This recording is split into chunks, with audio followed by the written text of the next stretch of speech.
साथियों, पिछले वीडियो में बाबा साहब ने मुक्ति का एक रास्ता बताया था, नामांतरण और धर्मांतरण। आज अगला रास्ता बताते हैं कि विरोधियों की भूमिका क्या है इसमें। तो उनका कहना है, धर्म परिवर्तन का आंदोलन शुरू होने के समय से ही कई लोगों ने इस आंदोलन के खिलाफ कई आरोप लगाए हैं। इन आरोपों में कितने सच हैं, कितनी सच्चाई है, इस बारे में सोचना होगा, जानकारी करना होगा कि ये आरोप क्यों लगा रहे हैं, क्या सच्चाई है। कुछ हिंदू लोग धार्मिकता की आड़ लेकर आपसे कह रहे हैं कि धन कोई उपयोग की वस्तु नहीं है। क्या कि धन कोई उपयोग की वस्तु नहीं है? आपके पास धन हो ना हो, बगैर धन के ही बहुत अच्छा है, धन उपयोग की चीज नहीं है। ये आपको सोचना पड़ेगा। जिस तरह से एक दिन एक कोट पहनते हैं, दूसरे दिन दूसरा कोट पहनते हैं, इस तरह धर्म बदलना संभव नहीं है। बाबा साहब कहते हैं कि जैसे कपड़े बदलते हैं उस तरह धर्म बदलना संभव नहीं है। उदाहरण देते हैं कि एक दिन एक कोट पहनते हैं, दूसरे दिन दूसरा कोट। हिंदू धर्म को झटक कर अगर आप पराय धर्म में चले जाते हैं तो सोचिए, आपके जो पुरखे इतने समय तक हिंदू रहे वो क्या मूर्ख थे? सवाल क्या उठाते हैं कि आप इतने दिन हिंदू रहे और आपके पुरखे रहे, आप दूसरे धर्म में चले जाएंगे तो आपके पुरखे क्या मूर्ख थे? इस तरह आपको समझाते हैं, विरोधी सवाल उठाते हैं। कुछ सयाने लोगों का ये सवाल पैदा किया है। कुछ सयाने जो ज़्यादा होशियार हैं, जो ज़्यादा काबिल बनते हैं, वो इस तरह के सवाल पैदा किए हैं। मेरी नज़र में, बाबा साहब कहते हैं, मेरी नज़र में, मेरे ख्याल से इस आरोप में कोई दम नहीं है। ये बेकार के आरोप है। केवल पुरखों का धर्म है, इसलिए किसी धर्म से चिपके रहना किसी मूर्ख को ही शोभा देगा। कितनी बड़ी बात कहते हैं कि ये पुरखों का धर्म है इसलिए चिपके रहो, ये पुरखों का कर्म है इसलिए उससे चिपके रहो। ये कहना, इस तरह का सोचना, इस तरह की सलाह देना मूर्खों को शोभा देगा। मूर्ख होगा वही ये बात कहेगा। कोई भी सयाना आदमी, होशियार आदमी, पढ़ा लिखा आदमी, काबिल आदमी इस तरह की भूमिका स्वीकार नहीं कर सकता है। बहुत बड़ी बात। कोई सयाना आदमी, काबिल आदमी, पढ़ा लिखा आदमी, सोचदार, समझदार आदमी इस तरह की बात स्वीकार नहीं कर सकता है। कहना पड़ेगा केवल अपने पुरखों का, इसलिए धर्म परिवर्तन ना करें। कहने वालों ने शायद इतिहास नहीं पढ़ा है।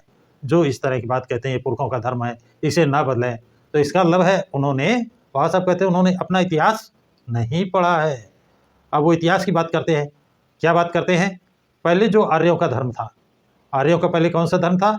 जिसे वैदिक धर्म कहा जाता था, यानी वैदिक धर्म पहले था उनका, उसे वैदिक धर्म कहते थे। वह मुक्ता, गोमांस भक्षण करना, शराब पीना, स्वैर बर्तन, मन माना काम करने वाले, इन तीनों बातों में समाया हुआ था। वो तीन बातें कौन सी थी जो वैदिक धर्म था? कि वो गौमांस खाते थे और शराब पीते थे और मनमानी करते थे, मनमाना काम करते थे, उन पर कोई नियम कानून कायदा नहीं लागू था। स्वैर बर्तन, इन तीनों बातों में समाया हुआ था। हजारों सालों तक भारत के लोगों ने इस धर्म का पालन किया है। आज भी कुछ ब्राह्मणों में उस धर्म की ओर जाने की ललक जागती है। केवल पुरखों के धर्म का ही पालन करना हो तो भारत के लोगों ने वैदिक धर्म छोड़कर बौद्ध धर्म क्यों स्वीकार किया?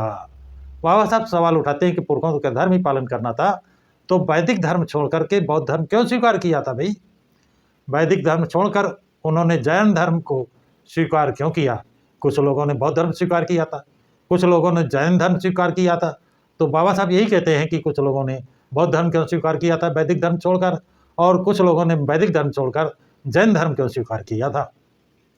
हमारे पूर्वज इस धर्म में रहकर, यह बात सच है, लेकिन हमारे पूर्वज इस धर्म में रहे, ये बात सच है, इसको सही मानते हैं, लेकिन वो अपनी खुशी से रहे, संतोष के साथ रहे, यह मैं नहीं कह सकता। बाबा साहब प्रश्न उठाते हैं कि वो लोग इस धर्म में रहे लेकिन स्वेच्छा से रहे, अपने मन से रहे और इस धर्म से उन्हें संतोष था, ये मैं नहीं कह सकता। इस देश में लंबे समय तक चातुर्ण वर्ण व्यवस्था लागू थी। इस चातुर्ण वर्ण व्यवस्था में ब्राह्मण शिक्षा लेते, क्षत्रिय लोग लड़ाइयाँ लड़ते, वैश्य रुपया कमाते, शूद्र इन सब की सेवा करते और इस तरह के नियमों में बंधी जिंदगी चलती रही। इस तरह के जिंदगी में शूद्रों के पास विद्या नहीं थी, धन नहीं था, शास्त्रार्थ भी नहीं था। यानी जो धर्म चल रहा था, जो इनकी नीति चल रही थी, उसमें शूद्रों को धन से वंचित कर दिया गया, उसमें शूद्रों को शास्त्रार्थ शस्त्र से वंचित कर दिया गया, उसमें इनको शास्त्र शिक्षा से वंचित कर दिया गया, धन से, शस्त्र से और विद्या से, तीनों से वंचित कर दिया गया।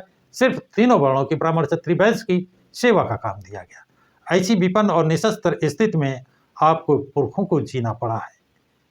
कितनी दीनहीन स्थिति में आपको पुरखों को जीना पड़ा है।